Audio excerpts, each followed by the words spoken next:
Hello everyone, so I hope you're keeping well. I've learned a lot from my discussions with clients over the years, and hopefully I've also imparted some wisdom along the way too. And I'd love to share some of my observations with you, just around the strategies for managing family wealth.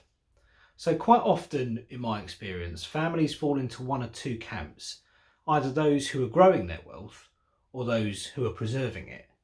And again, in my experience, issues can often arise when this quite high level aim is either not understood or it's not communicated to all family members.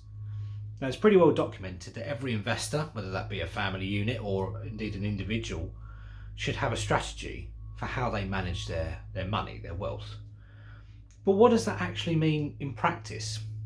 Well, one good place to start is the answer to this key question around growing or preserving. So let's say, for example, you're in the wealth preservation camp. Here's a couple of things that you might want to think about. So firstly, your exposure to either a single asset class or even a single company. I've seen this many times before, where a theoretically quite cautious investor has got an enormous holding in a single investment, really purely for historical reasons. That's inherently risky, as it places a lot of reliance on just that one investment for the majority of returns. And if that one investment goes wrong, it can take a lot of wealth with it. Secondly, be careful around investments that you can't sell easily. So the world can change quite quickly, as we know, and if you're trying to invest cautiously, you might want the option to sell investments in order to preserve value in the short term. Now, if you're in the growth camp, you might actually want to think about taking the opposite side to that trade. If you can lock up capital for a long time and take that long-term view, does that selling by potentially more cautious investors actually give you an opportunity?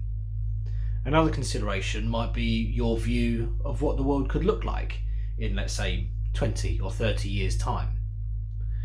And remember, the stock market typically looks around 18 months ahead. So if your investment time horizon is much longer than this, can that in itself present you with opportunities? Okay, so hopefully what I've run through in this video should be enough to provoke some thoughts around how you see your wealth and how you look at your overall strategy. But do remember though that this is a pretty broad topic, and the answers here are not always easy or instant. So don't be afraid to ponder these ideas for some time. It's generally better and cheaper to take your time and get that strategy right than to go down the wrong path and then have to turn back. So that's all from me for this video. As always, I'd love to know whether any of the points that I've observed here resonate with you and your own experiences. So please do continue to like, comment and share this video if you found it useful. Thank you.